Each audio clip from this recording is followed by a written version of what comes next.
Mimi ni Mkenya, naitwa Kelvin Keya, natoka kule Vihiga County. Mimi ni mkulima na pia mfanyabiashara.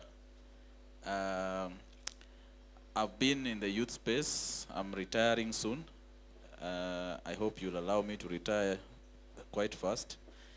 I've been working with a number of organizations on matters youth, economic empowerment. But what brings me here is the leadership that we've been providing as young people to just ensure that more young people come into the space of leadership, more young people come into business, and more young people take the space of entrepreneurship. Now, it is our responsibility as few who have identified ourselves as leaders or who have been given opportunities as leaders to identify, to front, and to keep on pushing so that our ideas can be on the table. Let me give you an example of Vihiga. There was no Youth in Business Forum. We created it. Now it is respected. It is one of the forums that the governor feels proud to talk about. Every minister wants to be associated with that forum. We have now moved a level higher to now start negotiating for a policy arrangement with the government. So now we are discussing an MOU as Vihiga Youth in Business under the Chamber of Commerce with the government, Department of Trade, to have a working relationship so that we have a budget for Vihiga Youth in Business every year. That is now law, and MCAs will have to take it up. For other counties, they may not have it. You will still complain that youth are not being considered, but there is no policy directive that compels the leadership to support the youth. We don't have policies. Right now we are revising the National Youth Policy. I think it's at the cabinet. It is not yet out. So even if we make noise, there is nothing that will happen until that policy is enacted as an act of parliament. Number 2, public participation.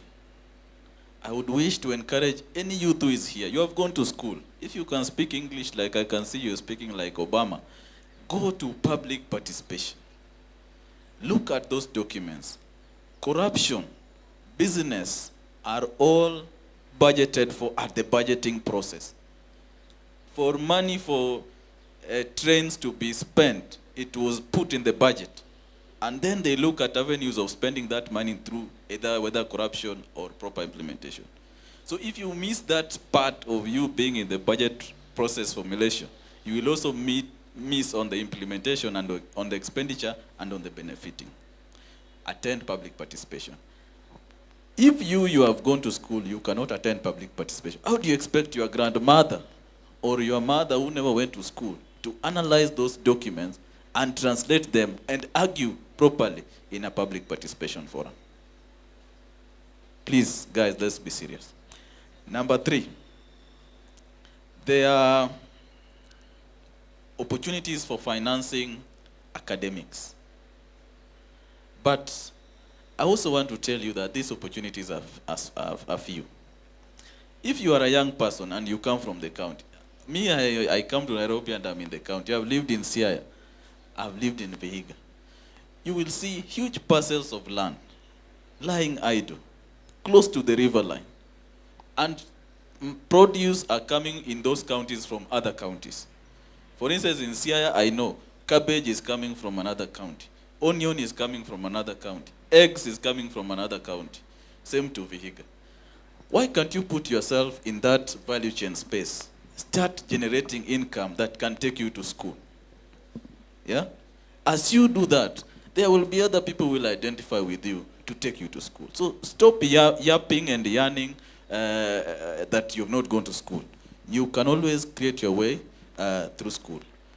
Lastly, there are opportunities outside. 1, I just want to see by a show of hands, how many of you applied for the Mbele na Biz opportunity?